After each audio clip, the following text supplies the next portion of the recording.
New Thought Media Network. We are a global broadcast network of positive music, media, and entertainment, inspiring humanity's evolution along the journey of enlightenment and creating a world of love, peace, empowerment, and prosperity for all.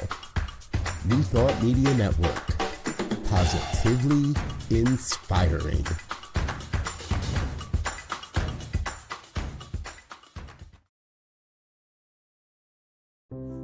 What if you had a place to return to every day for peace, clarity, and connection? The New Thought Ministry of Prayer offers live morning and evening prayer, along with a growing library you can access anytime. This is a space for reflection, renewal, and real spiritual practice, rooted in the understanding that something greater is already alive within you. You are welcome here. Join us live or watch anytime. The New Thought Ministry of Prayer, part of the New Thought Media Network. Come, take a moment for what matters most.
and for 3 minutes you have not heard a word that I have said, and I cannot even begin to repeat all of it.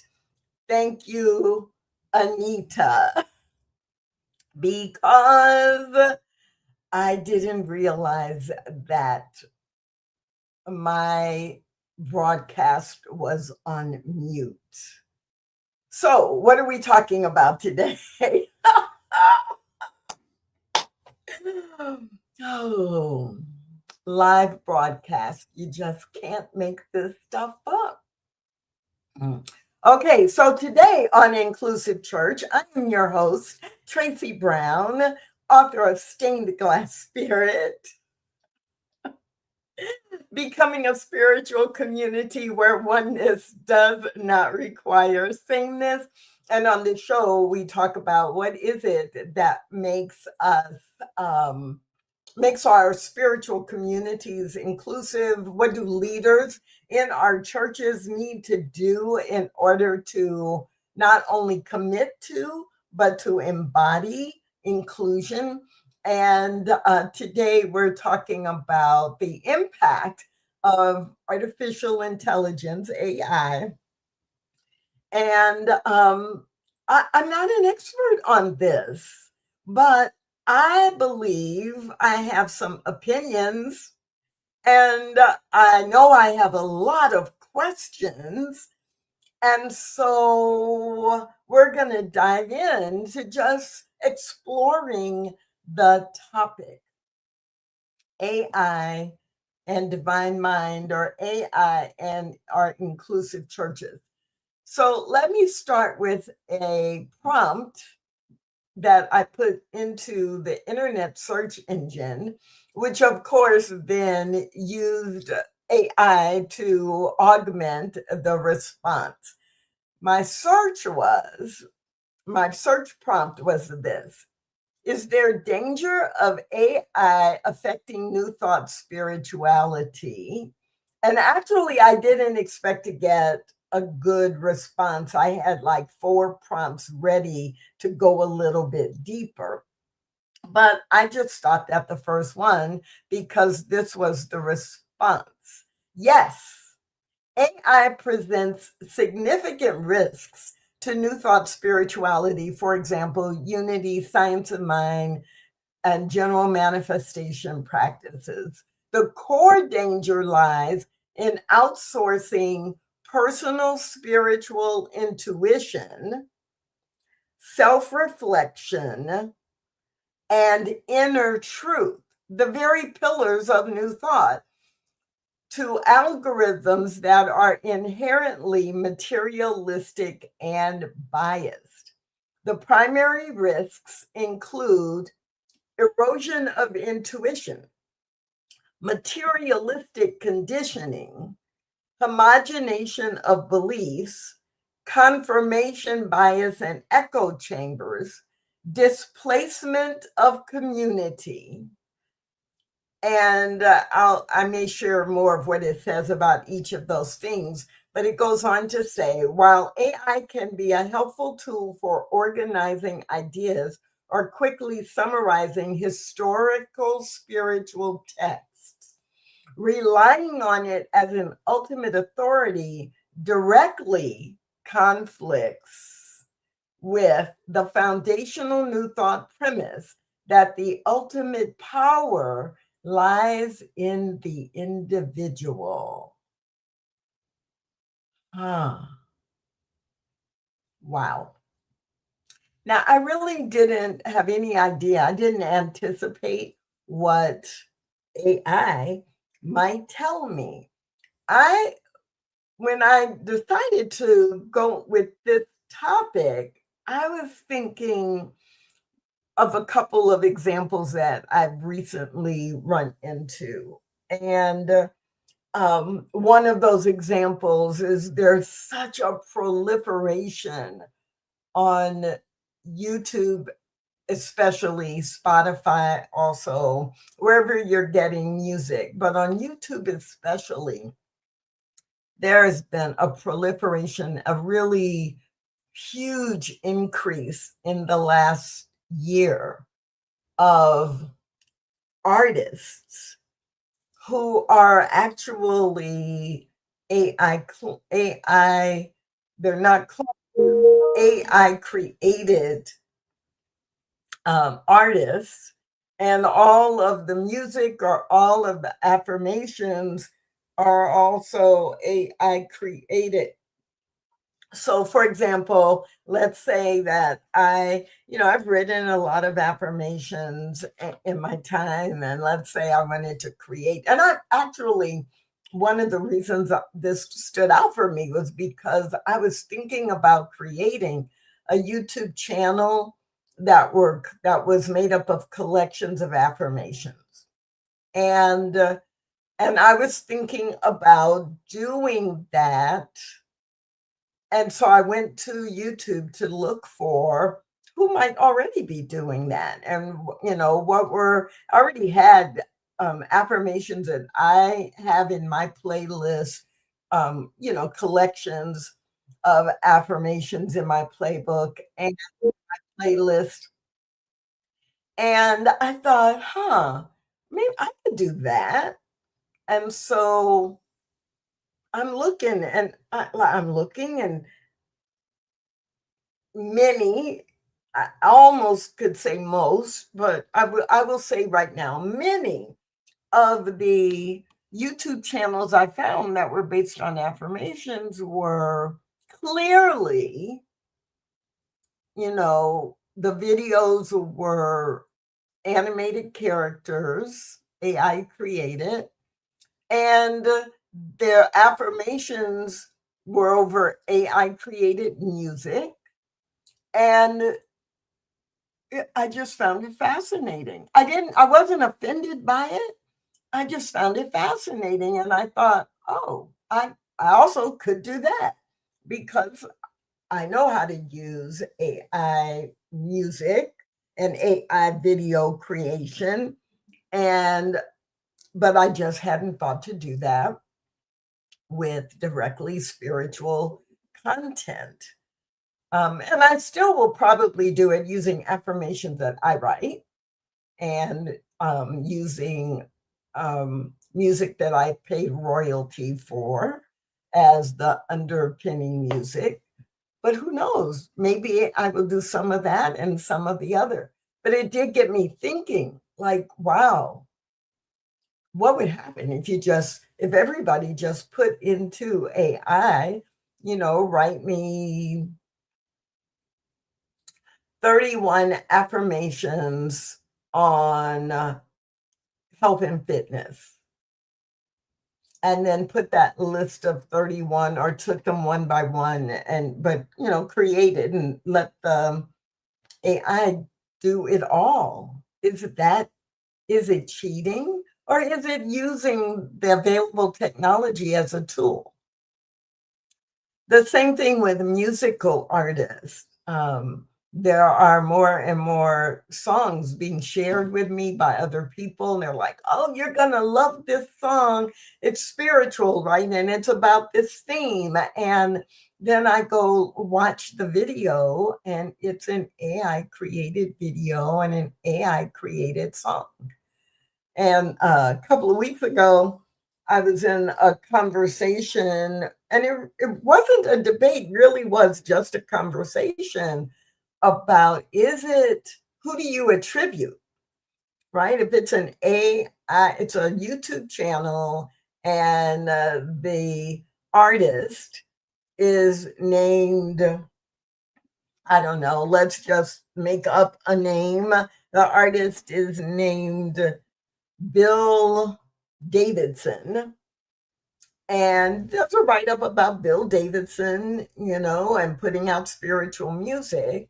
And then you realize it's all AI, and Bill Davidson is an AI created visual that, you can use that same description or character in multiple videos. So who do you attribute? You attribute Bill Davidson, but who's behind Bill Davidson? And then you notice that if you want to download the song, you can download each song for 99 cents each, or you can download the whole album, the whole playlist for $9.99. And you're like, Bill Davidson, I just bought it, spent $10 with Bill Davidson, but who's actually getting the money? Did they create the lyrics? Do they get full credit when they have used technology to create a character and to create music? So they have created something. It's a lot to think about.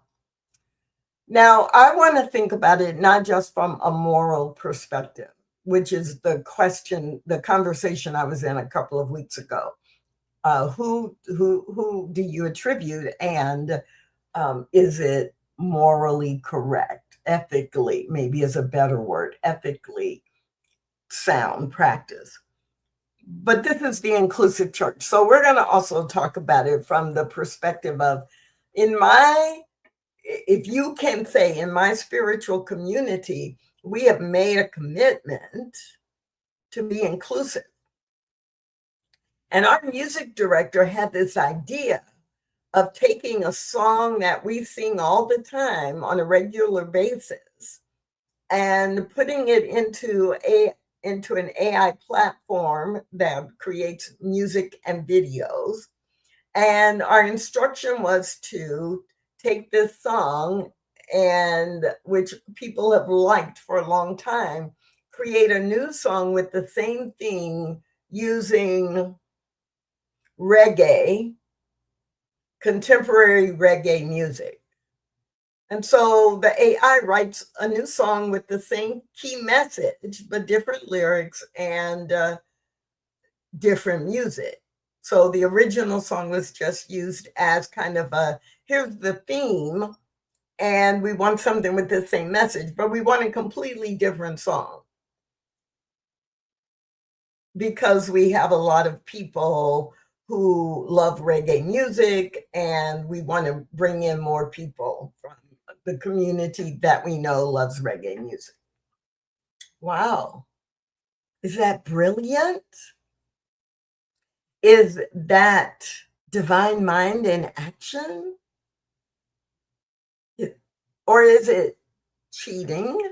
Or is it cheating people who are creators of music, lyrics, poetry, lyrics, and music out of an opportunity to contribute? Is it manipulation because you didn't actually create the music, but you're targeting a certain community? And maybe reggae music is a bit of a stretch for some of you listening. So let's say we took a song and we said we wanted a song with that message, but we were targeting young adults between the ages of 18 and 25, and we wanted it to sound like, contemporary popular music today, because we're trying to grow our young adult attendance and membership. What do you think? Is using AI to create music that might resonate with them, with that group? I don't know. So I actually don't have a formed opinion about that. And I'm probably going to play around with it, but it's a question that we have to ask, and we have to ask it in our spiritual community if we're going to be using AI created content. Now, I've talked about music and spiritual practice. Let's talk about talks and classes. So, I've been playing a lot with, okay, I'm going to use AI for my graphics, to create graphics.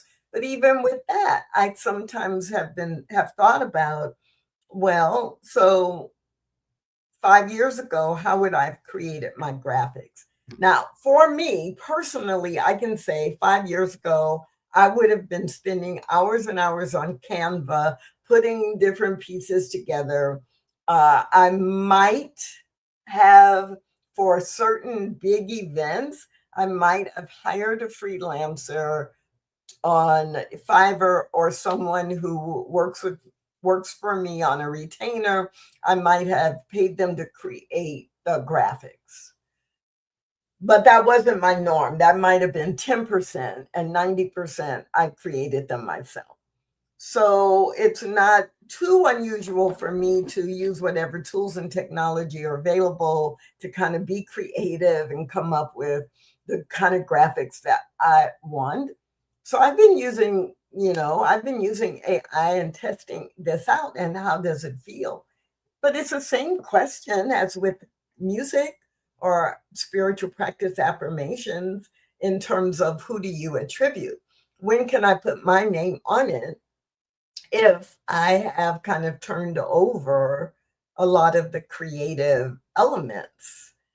And if I want to reach a certain group with my graphics, will they be different?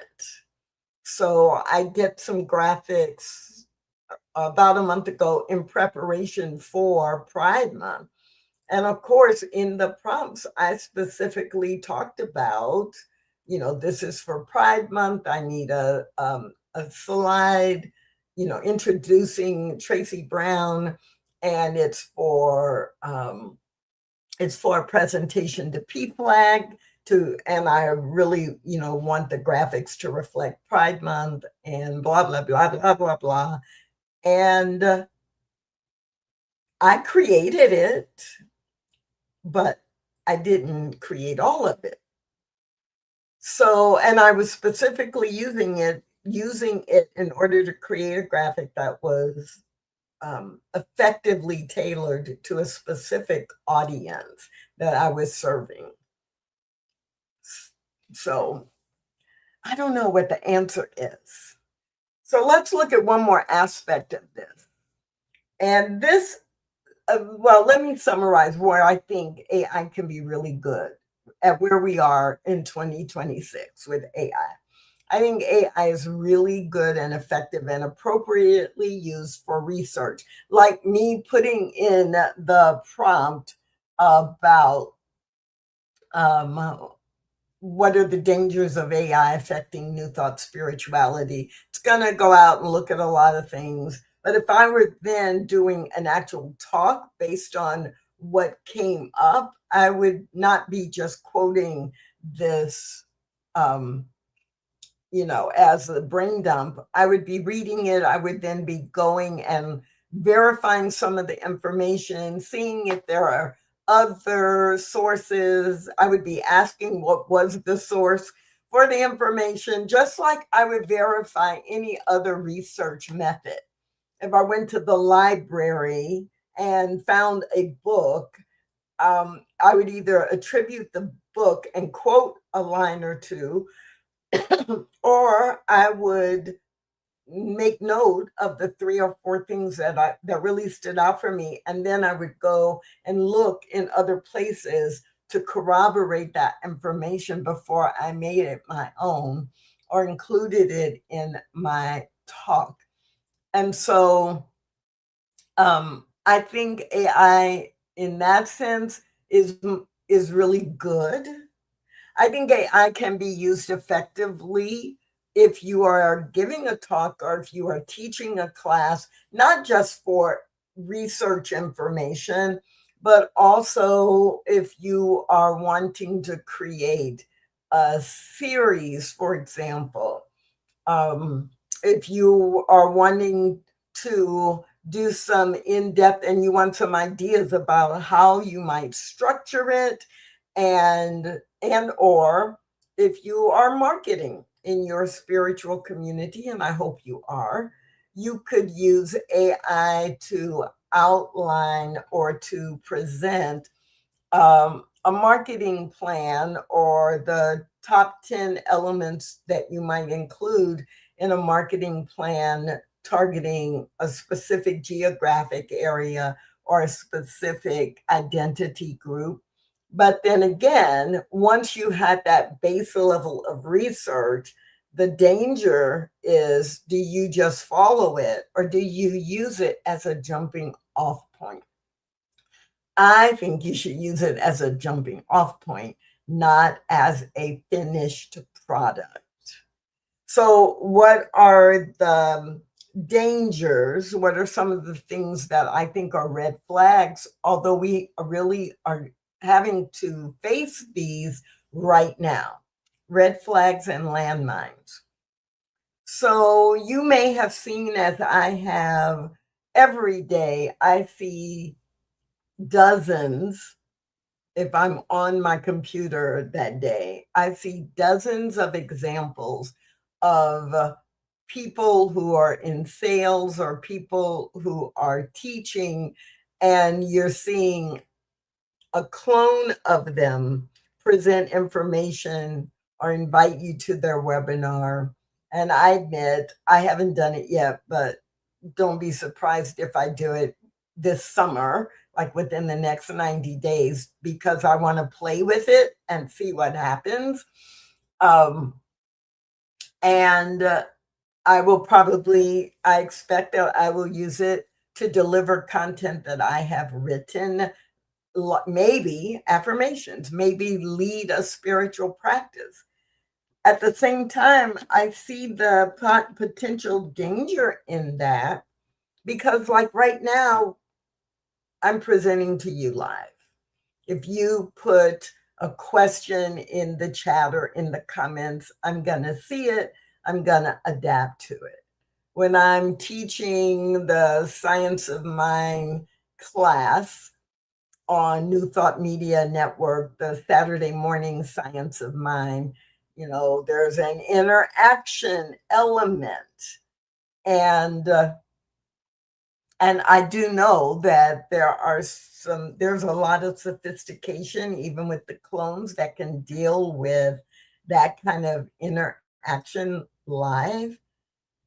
But as the researcher was sharing in that brief overview, one of the big dangers when we're talking about New Thought spirituality is that we teach any individual can be a revealer of truth. We teach that every person is an individual expression of the divine.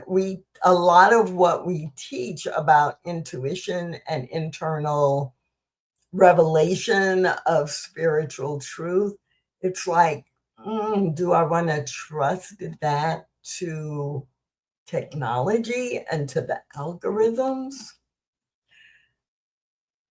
And the answer might be yes, but I think it's something to really ponder and to talk about.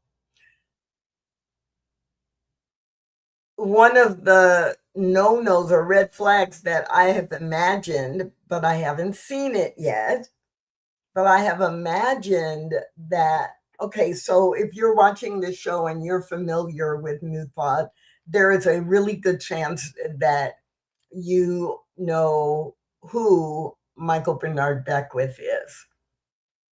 And I think about, what if you created a clone and animated Beckwith and you dumped into the system a few dozen, if not hundreds, of the talks that he has given. Is our technology sophisticated enough that then you could just press a button and say, write a talk in the style and voice of Michael Bernard Beckwith, and then have, like on a show like this, have a podcast that is Michael Bernard Beckwith on spirituality, but it's all created from AI using the framework of his past talks and an animated vision or clone of him physically. How do you feel about that? And if you could do that, and you are in a predominantly white congregation, but you really want to recruit, for lack of a better word, recruit and engage people of color, is it okay if you take all of your ministers or your spiritual leaders' talks from the last 6 months and entered them as kind of a character. These are the kind of messages, and you create a figure, a person, an animated person whose skin color is brown and whose features, look like more like mine, and then hit a button and say, create a 15-minute message for a weekly podcast, and people think they're welcome at your church, which they would be, but is it ethical? So I'm thinking about all of these things, and can you create a guru? And the answer actually is yes, because I've seen it done, not from the church yet, but I've seen it done with several health related products and services. There is a doctor who has a lot of information related to diabetes, and he or people around him have created this character who is a wise older Black doctor. And I must have I knew it was animated, but I thought the doctor it was representing was a Black doctor.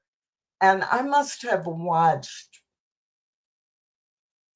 5 or 6 of these videos, and I thought, well, this is really good information. I want to share it with this person. I know this person is recently had a diagnosis of diabetes, and they would probably learn from this. And they've been looking for a Black doctor. And so, right, I'm thinking I'm going to share it. Something said, Tracy, look up this doctor, like in real life. And there was a doctor. It was the right name, and but the doctor was not an older Black doctor. Now, I didn't talk to this doctor. I wasn't even mad about it. I thought it was, on one level, brilliant. And I made up a story in my mind that this doctor knows that African Americans and Latinos have a disproportionately high diagnosis of diabetes and have a higher mortality rate from diabetes and complications of diabetes. And I'm guessing this doctor just really wants people to get that information. And because he thinks they may not take the information in from him, he's created, or his team has created, this character that is wise and feels trustworthy and is giving really good information. Do we want to do that with our churches? How do you feel about following and being informed by someone whose message is good, but they've created a character to target you or people who are in your identity group? Is this all divine mind at work? That's the bottom line question. Is AI simply another form for divine mind to take, to teach us, to reach us, and to give us the ability to share with others? I don't know the answer. I don't. But it's something for all of us to be thinking about. So, as I said near the beginning, maybe when I was on mute, I don't really have the answers to this one, but I think that sometimes it's it's it's a topic we need to be talking about now before we just are at the tail end of it. And it's already taken over how we are presenting ourselves, who we are reaching out to, how we are reaching out to them. When are we using AI as a tool? And when is AI using us and taking over the personal connection that has proven to be such an important part of building our spiritual communities. So that's all I got for you today. It's really more questions than answers. A lot for all of us to be thinking about as we go forward. And my guess is that we'll be revisiting this conversation in 6 to 9 months right here on The Inclusive Church, because I'm going to experiment with it for a little while. I'm going to share with you where I felt the boundaries were and what happened when I pushed beyond any boundaries, so that we can learn and experience together. My name is Tracy Brown. This is The Inclusive Church, and I hope you will join me again next Tuesday at noon Mountain Time, right here on the New Thought Media Network. Thanks for watching The Inclusive Church with Tracy Brown. Join us again next week at 12 noon Mountain Time.